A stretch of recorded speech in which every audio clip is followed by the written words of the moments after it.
Can you believe it's another Friday, my friends? Hey, Randy here, your host of Building Wins Live, and we got my good buddy Wes in the background tweaking buttons and flipping switches and just doing the great stuff he does. Look at that. I got before we even go on, Aaron Carpenter, happy Friday, #1 on the show. Love it. Good job, Aaron.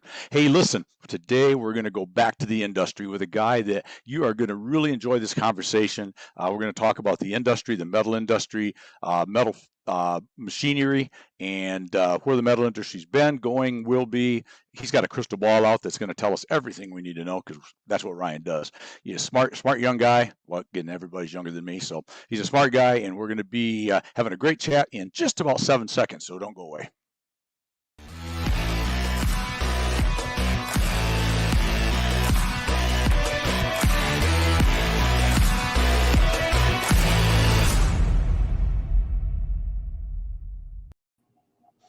Boom, here we are, buddy. What's up, Randy? Oh, man, just living the dream, pal, and you? Hey, it's a Friday. It's a little cloudy here, but hey, it's a Friday, and looking forward to the weekend. Yeah, there you go. Where exactly? I forget. Where do you live at, Ryan? I know I should know this, but. Yeah, I'm in Peachtree City, Georgia, right near where our office is down here. Oh, yeah, you are. Okay. All right. I got a buddy, friend of the show, friend of Wes and I's. I can't think of, well, two of them that live down in that part of the world, Mark Gassert and Kellen, and I can't remember what towns they're in, but it's a big area. That's like saying, hey, that's like people say, hey, I got friends that live in Florida. Do you know them? I said, well, there's 22,500,000 of us, so not really. But, well, great. Kirsten's on already. Good. See you, kiddo. You're #2, though, this week. Try harder. Always try harder. Anyway, hey, welcome, everybody. So, Ryan, we had a nice chat yesterday, the day before, about what we were going to talk about today a little bit. And before we get started, give us the who is Ryan King, because everybody wants to know who you are. Sure.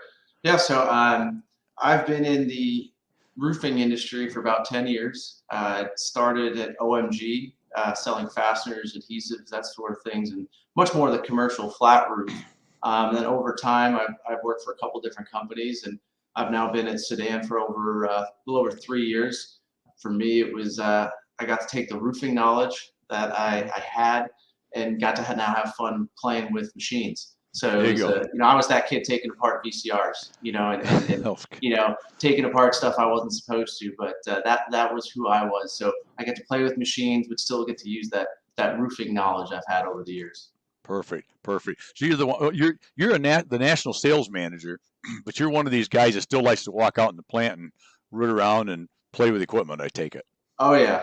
We, myself and the guys on our team, that's what gives us the most energy. That's the fun part, going out and seeing people's processes, helping people and consulting them away with how they can be efficient, how they can be better at what they do, and some of them even starting out at what they're trying to do. So, love nothing else than going into not showrooms, sorry, but into different facilities and seeing how they work. Mm-hmm. Yeah, that's good stuff. Hey, that's probably a sale there, buddy. You want to take that? No. It's Friday. It's Friday at 3. You know our industry. That people are on here watching us or out for the day. They're out for the day. Exactly. It's over at 3. So give us a little history of Sedan. What Sedan Machinery Group, I think, is the official name. But just tell us a little bit about who you are and what you are and how you got started, where you're from, and take your time. Just give us this is the commercial. Go ahead. Sure. Yeah. So Sedan's been around since 1907. Based out of Götene, Sweden. So we are a Swedish company with different facilities throughout Europe, which I'll get to in a second. In 2008 is when Sedan officially said, hey, the US market, we can't be running this from Europe. And we said we need a US base of operations. So everybody really throughout the US, Canada, North America, we run out of our office down here in Peachtree City, Georgia, where we have most of our technicians, but parts, service, most everything comes out of here locally.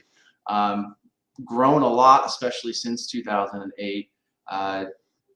Really, we're selling mostly 10-foot folders and shears, and from there we've grown to acquire several companies over the years. About 5 years ago, we acquired Forstner Coil Processing, so we have an entire division dedicated to nothing but coil processing.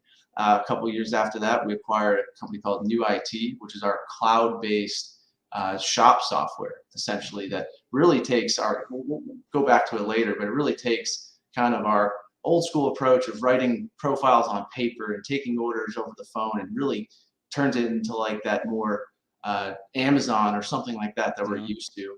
And then just this past March, big acquisition, we acquired the Tallman Group, which makes long folders and double folders. So we've always had a relationship, well, not always, but we've had a long-term relationship with Tallman, and it was only fitting that they're now part of our group. And we've grown immensely over the last, especially the last 10 years. Nice. So you bring are you bringing technology along with the equipment itself, or are you buying technology outside of it? How does that work with you guys? Yeah, so a lot of it is in-house. We're developing, our own controls, our own cloud-based softwares. Okay. Essentially, really, right? You talk about it in your other videos and such that you've done. I mean, technology is so important nowadays, especially with the younger generations coming to the workforce. You got to make it easy. Even things like getting good labor these days are tough. So we have to make these machines and the processes as easy as possible and make the people that do want to work better at what they're doing and more efficient. Right. And technology is that answer. Oh, exactly. So you have systems, I assume, that go from literally from point of sale direct to the equipment? Absolutely. You get a customer to literally draw a profile on their iPad or computer, send it right into your company, and it can go as far as going directly to a machine to make that part, for example. That's pretty amazing. And that's fairly new, right? I mean, that ability is what, 10 years old or less? Yeah. Yeah, not even. The exact date I'm unsure of off the top of my head, but it's probably been about between 5 and 7 years that's been a developing segment of our industry. Okay.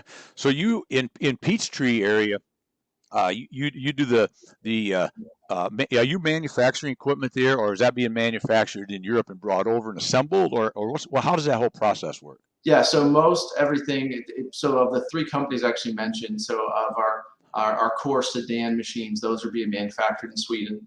Our Forstner slip and coil processing machines, they're being made in Austria, and then Tallman is based out of Switzerland. Okay. We do a little bit of sometimes final assembly and some final parts, mostly really to be more efficient with our freight and shipping of these machines, getting them across the pond. Sure. But a vast majority is done over in Europe. Okay, so you'll bring completed projects into Peachtree. I assume you do some. If you're not doing any final assembly, I assume you're doing some look over and checking out, and then ship it from there on to the customer and anywhere in North America. Then. Yeah, typically we bring in the machines to our facility, and then they ship to the customer from there. But sometimes with our more expansive and bigger products, like we have. You'll see it at Metalcom, which we'll get to later. We're bringing a 34-foot double folder. So in a case like that, if a customer orders that, a lot of times that's coming overseas and it's going straight to the customer for both efficiency and to get them at the machine as soon as possible. Oh, sure. So you'll supply. Will you do so do you do the technology there in Peachtree and then apply that to the equipment once it arrives, or does that mostly come across the pond as well, already attached and ready to go? No, it comes with it on the machine. Okay. But of course, locally with our local technicians, they're doing, final parameters and setup and installation and training.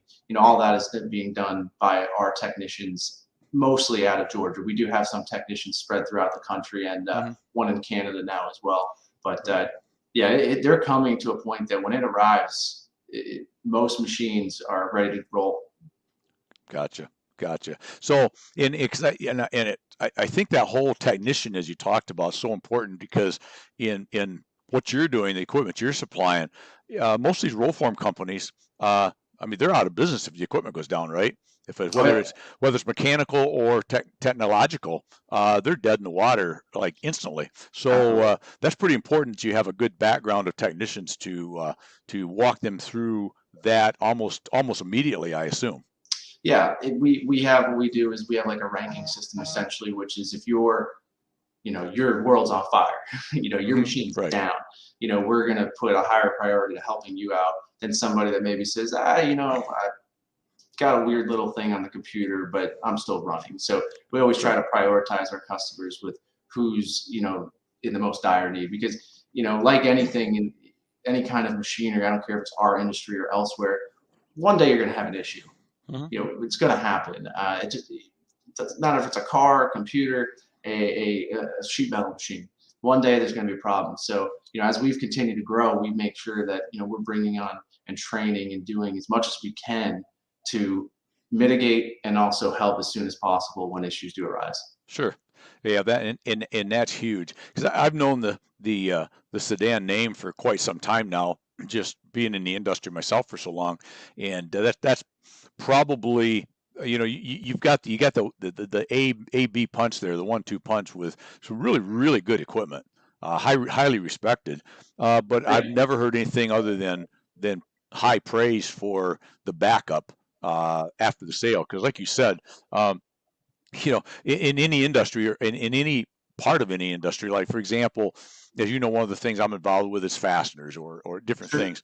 If somebody says, well, does a fastener never not drill or does it never paint never comes off, right? No, yeah, it will. It can. It happens, right? Mhm. It's all comes back to what do we do as the supplier manufacturer when those issues happen, which are seldom, but when they do, that's really where you get to shine as the the reason to buy Sedan, right? Is we bought this good equipment off your name, but you almost never get a chance to prove that until something sort of goes wrong, right?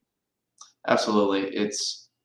Yeah, as I said, it's something's going to happen. We have customers, of course, that go years and years and years without Mm-hmm. anything, but we have to be prepared for that. And again, if it's a car, a TV, a computer, or a Right. machine, you got to be ready. Exactly. So we're going to be at MetalCon and a few other shows. What are people going to see from Sedan? Anything new and exciting? Or let me back up before that. I got ahead of myself, I think.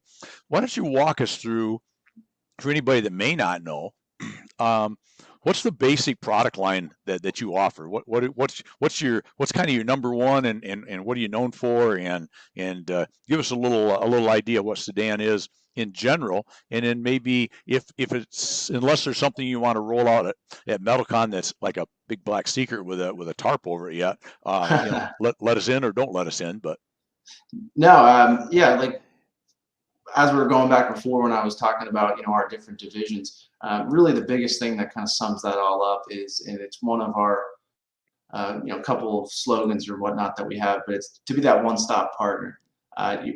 Whether it's coil processing, roll forming, folders for trim, cutting, we try to be, especially in the architectural market, like metal buildings, metal roofing, etc., uh, to just be able to offer whatever makes sense to you, not force you or try to sell you something because I offer it and I don't offer the thing you really need. So that one-stop partner is what we really strive on. In terms of our products, we've always been known really for our the 10-foot folders and shears. That's our bread and butter of the most high volume machines we sell.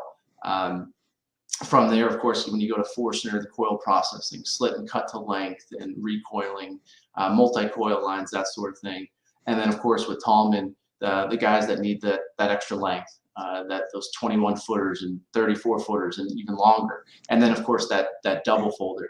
And we will have essentially our entire portfolio at MetalCon. We're a title sponsor of MetalCon. mm-hmm. We love the show. We love the event. It's a lot of work setting up, Right. as you imagine, essentially entire sheet metal shops on a Mm-hmm. on Yeah, a you guys are impressive there. yeah. It's like you said, it's like walking into a metal shop and Yeah, everything's yeah. happening there.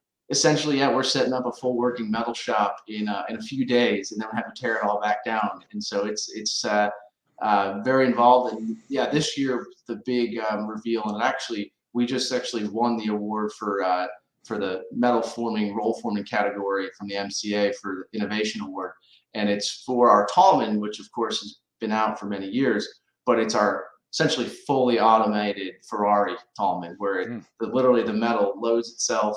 It can flip the part over on itself.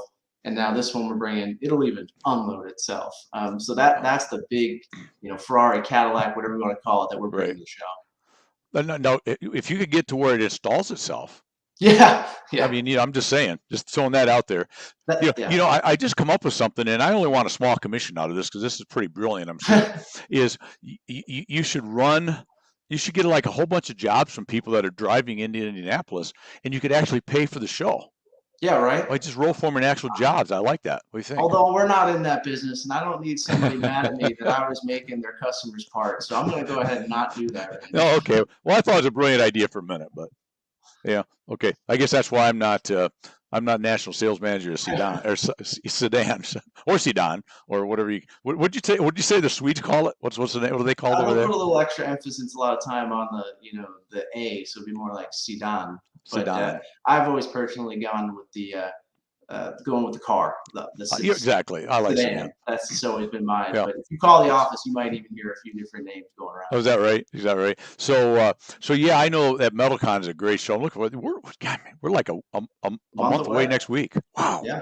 Yeah. So everybody's going to be you and your whole sales team, I assume, as well as some senior management. You don't get much senior more than Ryan King, but still, there might be one or two people. And everybody, you have some technicians there, I suppose, to answer questions. Yeah, well, absolutely. We typically do have technicians there because, like we said, it's such an involved setup. But one thing we pride ourselves is that, our team, we know how to run the vast majority of the machines. Some of the very complex ones, we're going to bring in some of our application specialists. But, you can walk up to myself or the guys on the team and say, hey, can we draw a coping? Can we draw a drip edge? Can you draw me a cornice? And we can do it. So we don't want to just talk the talk. We also want to walk the walk and show you that it's very easy to learn and do.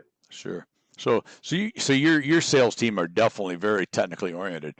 It's absolutely. Yeah. Absolutely. Yeah. Yeah. So you got to be smarter than me to do it. That's what you're saying. No. Maybe you come by. I'll have you drawn and making parts, and give me about 15, 20 minutes. I can have you running that machine. Well, okay. Well, so here's what we need to do then. You need to give me the 101 and the 201 course. Sure. And then we'll do a quick video and we'll show it in 5 minutes. Absolutely.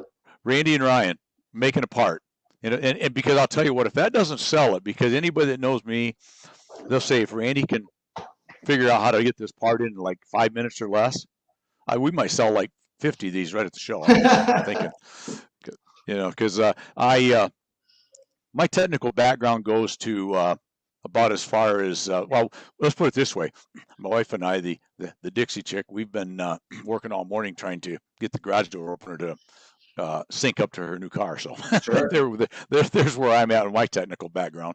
But well, that's awesome. That is trickier than it should be. I'm going to level with you. I moved in here 3 months ago and I still haven't done it. And I'm going to get it done. But you think it would just be like boom and done. And hold the thing near the button. Really, in today's world, it should be as simple as hold this button, punch it, wait 30 seconds, and boom, the door goes up and down, right? But I tried it 6 or 7 times.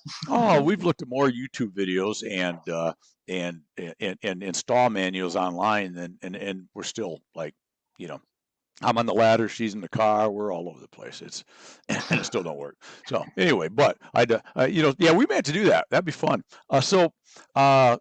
At the show, that's what we're going to expect to see, the full force of Sedan there. Let's talk about the industry in general, because obviously making equipment, you're at the front line of what goes on in the in the world of metal siding and roofing and roll forming, folding, bending, et cetera, et cetera.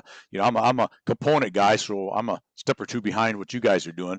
What have you seen? Let's go like maybe.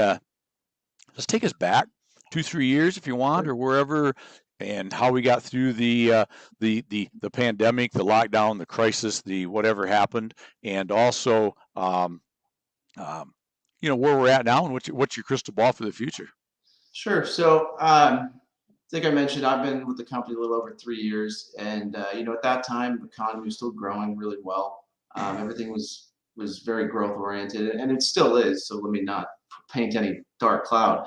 And I remember being actually at the Frame Builder show in Des Moines. I think it was February of 2020, and you started hearing more of these like, oh no, this virus is getting worse. And I remember I got a call from my mom, and she's like, buy water and stock up, like. And I'm like, no, come on.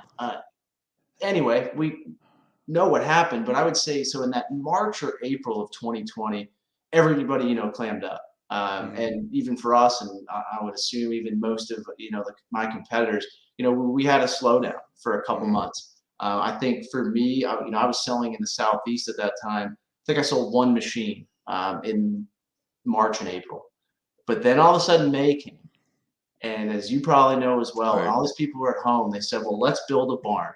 Let's Yep. build the fence. We can't go anywhere. Let's build a pool, whatever it might be. Right. And I mean, it went crazy. We just was nonstop from, I would say, about May, even until now. And of course, now we're in a different world of issues. For back then, we struggled getting steel, Right. and even people getting the sheet metal to use our machines with was struggling. Mhm. Now the issue is computer components in the semiconductor industry. Mhm. We have many machines built at our factory, for example, that are 99% built, waiting on a few computer components. Wow. So that's really what we're dealing with in today's world. Um, but everybody keeps talking about different this recession and all this stuff, and I get it with inflation and whatnot. But the thing is, it's still cooking. I, Mhm. I mean, we're still growth oriented. We're still trying to grow, and I think the industry still is. I mean, you watch the news, yeah, sure, they'll talk doom and gloom, but really things are keeping on going. And I don't know if you could speak to it at all with what you're seeing in components, but most of my customers, they're still rocking and rolling. Yeah. Oh, exactly. We saw what you just said echoes, I think, the whole industry. You had that Sure. that almost a skidding halt for a minute because nobody Yep. knew what was happening. But boy, it didn't take long, and it went right back to Katie by the Oh yeah. door. And it was on top of it, you couldn't travel, so Sure. you was doing it all virtually. And we did a lot of adapting, right? All of us did, and learned to do more and different things to be able to keep up. But it never, most of my manufacturers, we've had record months. Yeah. Things have been good, and I don't know. I hear different, and that's why I brought it up because I hear little snippets here of people saying, "Oh, they think it might be slowing down a little," but I just don't see that right Mhm. now in any big way. Well, and I think too, we you can't keep going up like that, like crazy. Hmm. Like I think it's kind of right. Like I think leveling off is actually much better than, because the higher you go up, what's the old saying? The bigger they are, the harder they fall. So Right, I, right. I actually think this kind of more leveling out is somewhat of a good thing. I think it brings more stability um, and just to the future. So I would say Hmm. overall that, put it this way, it could have gone Oh and it yeah, hasn't. So right. I just think that, my opinion, I'm no economist or anything, but I just think where we're at now, I think is a good place to be. That we're not going crazy in either direction. Right, and I agree, and I think a lot of, and I can speak more from the component world because even we had some pretty stupid extended lead times with the supply Oh yeah, chain thing for a while, but I know you guys are probably, we can speak to that in a minute, but in your industry, you're part of the industry. You're months and months and months worth of lead time on anything typically, right? But yeah. I mean, to paint a picture, I mean, pre-COVID, we usually were able to stock a handful of machines and deliver, as soon as the next week or something. mhm, Now it's really just the chips. We are back ordered. We've made a lot of strides in getting ahead of things, and so we're not too bad. Um, but that's really the issue today. And frankly, I think for most of my competitors and mhm, colleagues in the industry, it's really right. the computer parts. Okay, so equipment wise, you've got back ahead of that game, and Yeah, have the equipment built, or it's just you can't, like you said, you've already mentioned you can't get the chips. So yeah. if all of a sudden the floodgates open on chips, you can start sending Oh equipment yeah, in. Yeah, yeah, yeah. yeah. We're So it's frustrating to us, and it's very frustrating to our customers with some, that they have orders, and it's we're this kind of terrible middleman because they're mad at us because we can't give them sometimes a solid date. but when we go to some, our suppliers, they can't give us a solid date. Right. So it's just kind of an unfortunate situation. I think most people understand it's where we are. I mean, I know guys in the flat roof world that order ISO now for like July of 2024. I mean, Right. so Right. a lot of people are understanding of where we are. We are seeing somewhat of the light at the end of the tunnel for it, but every day it seems the world we live in, there's something new Yeah. or something else to worry about.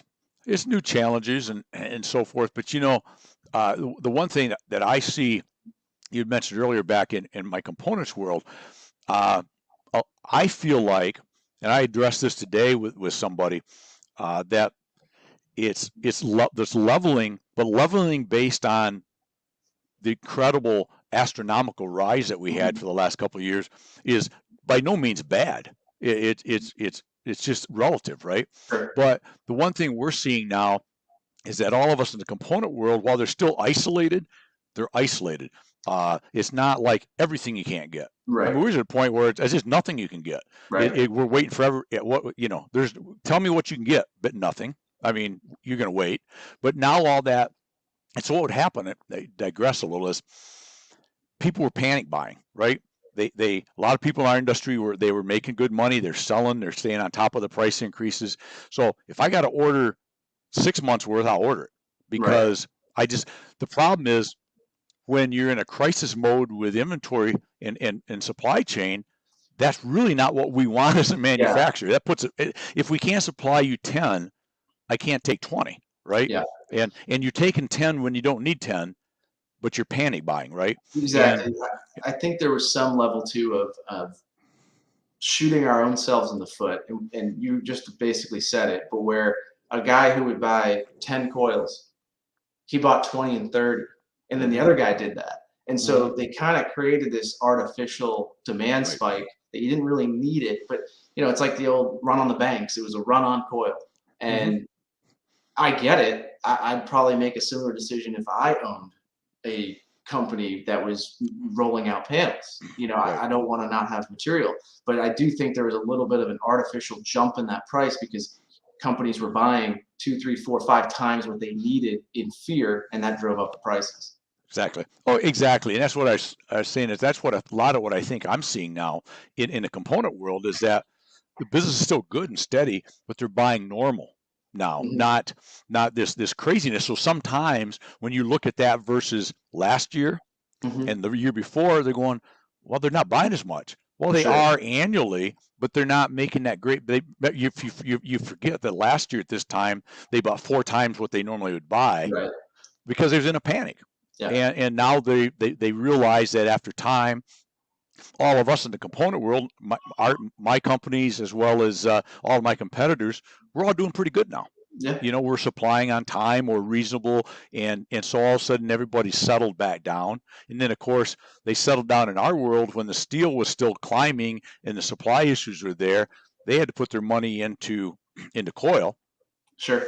And so they would back off on a lot of the component parts because they felt comfortable again that they could, right? So absolutely. It's just right. They're still buying. It was just now they're sitting on stuff, whether it's components or steel or whatever, and now they have it. So they're not ordering as much. So it's bringing the price back down. Exactly. And again, no economist here. This is just my hot take, but that's what I think had a lot to do with steel prices coming down and availability getting better. Right.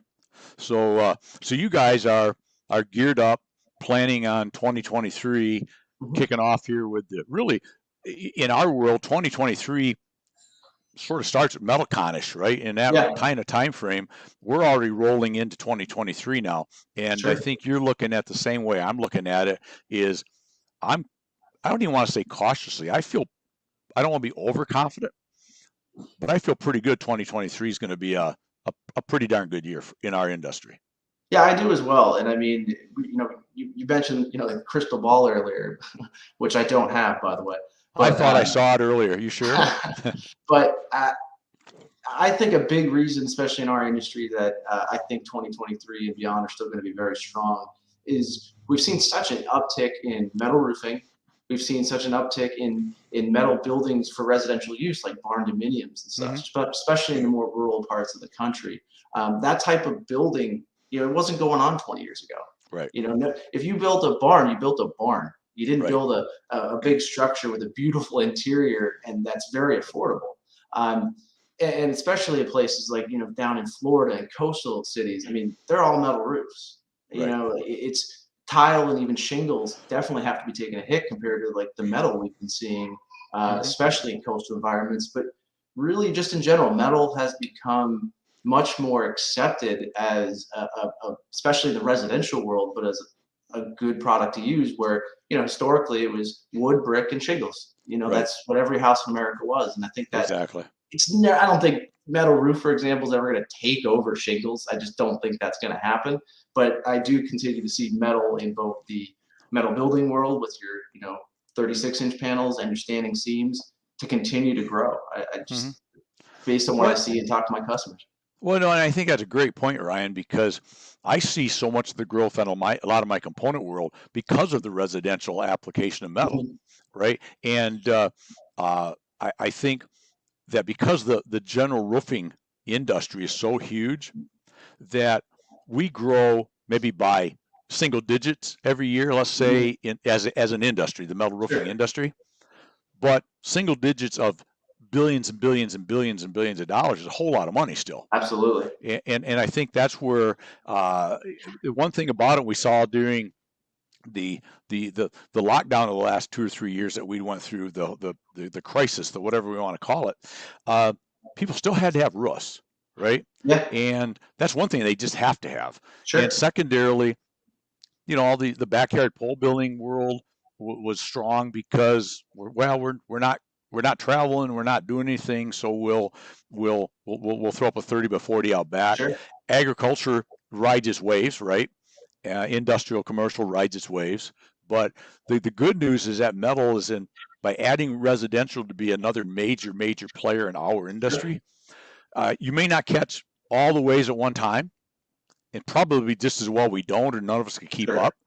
But there's always one, two, three of those waves that's going to be strong, or at least it has been historically. Yeah, Is and that even in the commercial world, I mean, you go on, like for example, the MCA's website or the MBMA's website, and I mean, at least for me, before I've been more involved in the industry, I think metal building, I think a warehouse, mm-hmm, I think a barn, but you mm-hmm, look at the changes even in the architectural design, and you'll see metal buildings, but they'll put wood grain metal on, they'll put right, even like your ACMs and such, like it's you look at a lot of like these new developments in cities and downtowns, it's not just brick and stucco and stuff. You'll right. just see it. So I think it's again, it's not. I mentioned residential, but I'm seeing just some beautiful projects that are designed and built with metal.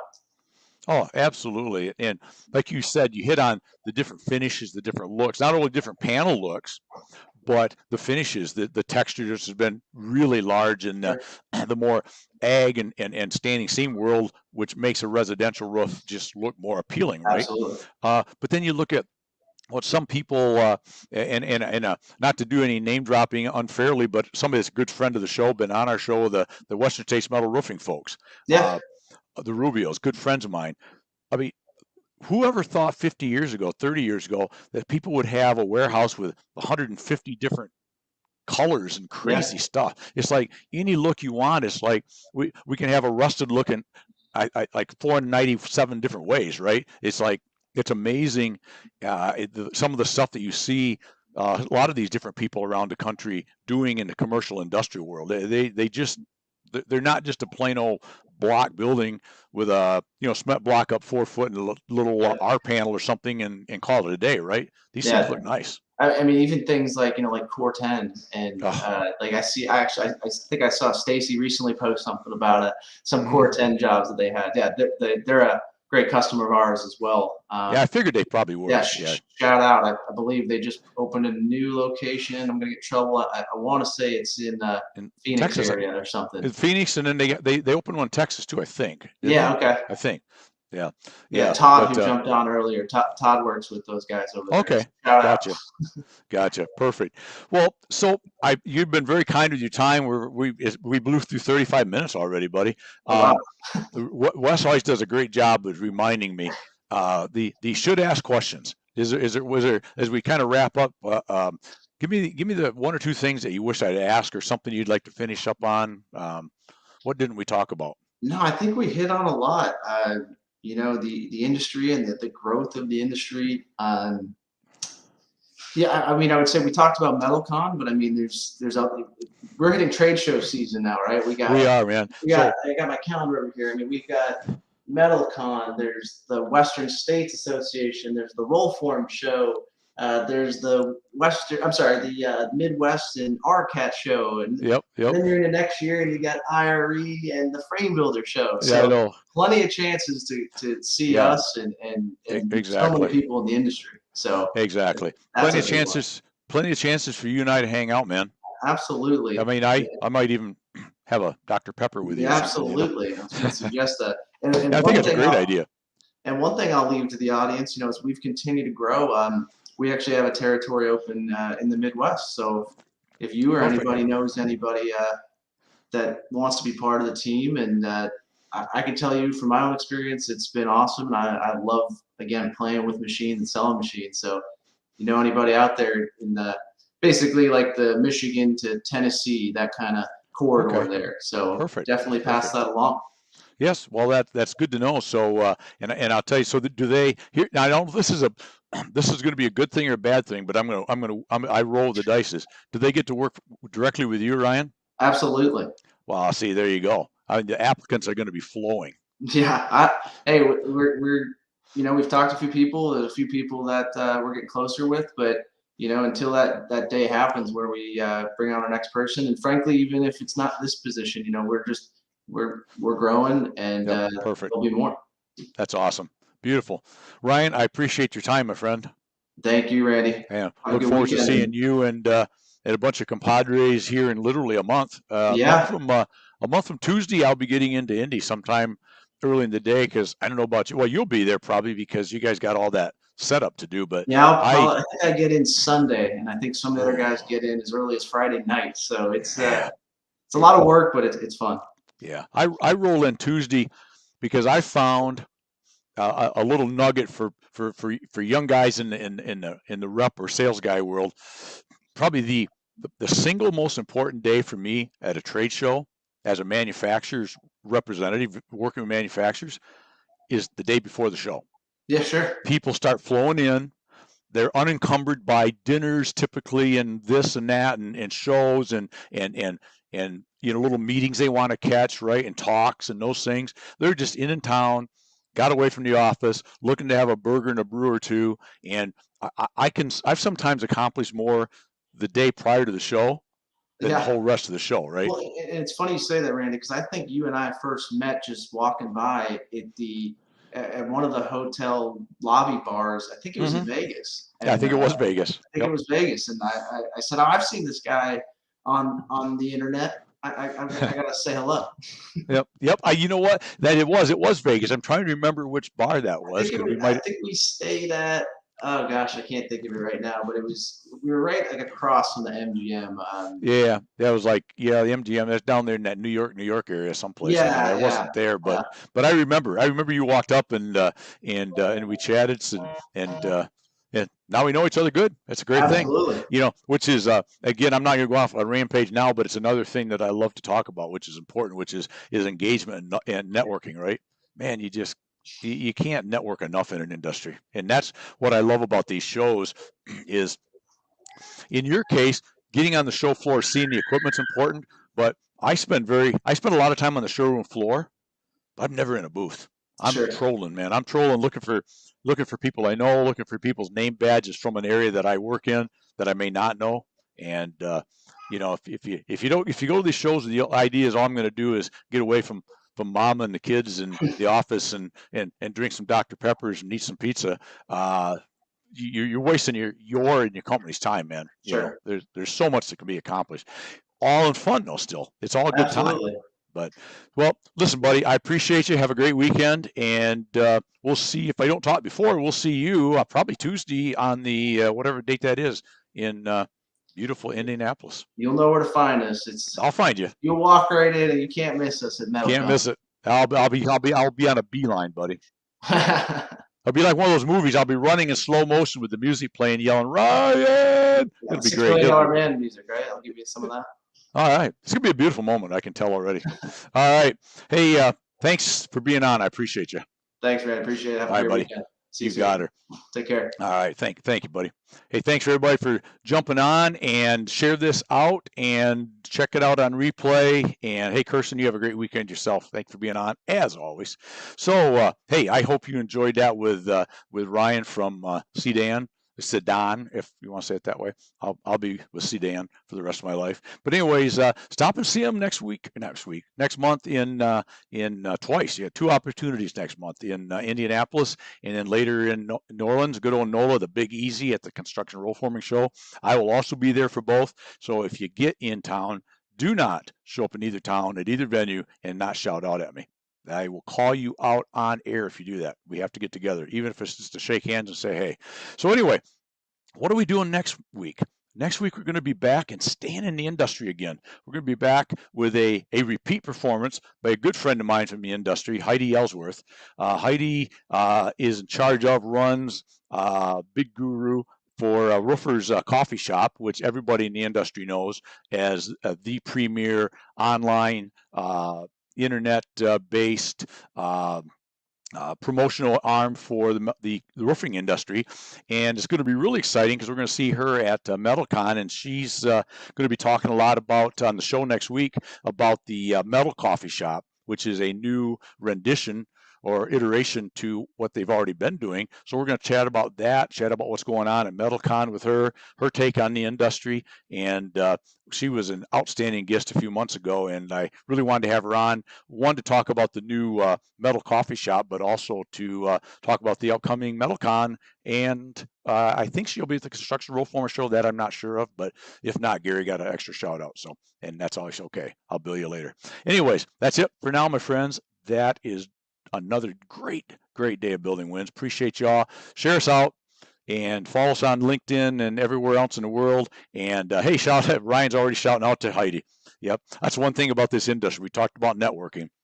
We all know each other, man, and it's a great stuff. So that's it for now. Remember, live it, love it, own it. And we just gotta make this exciting every single day of our life and make today. Let's do this. Make today your best day ever. Until tomorrow. Cheers, my friends.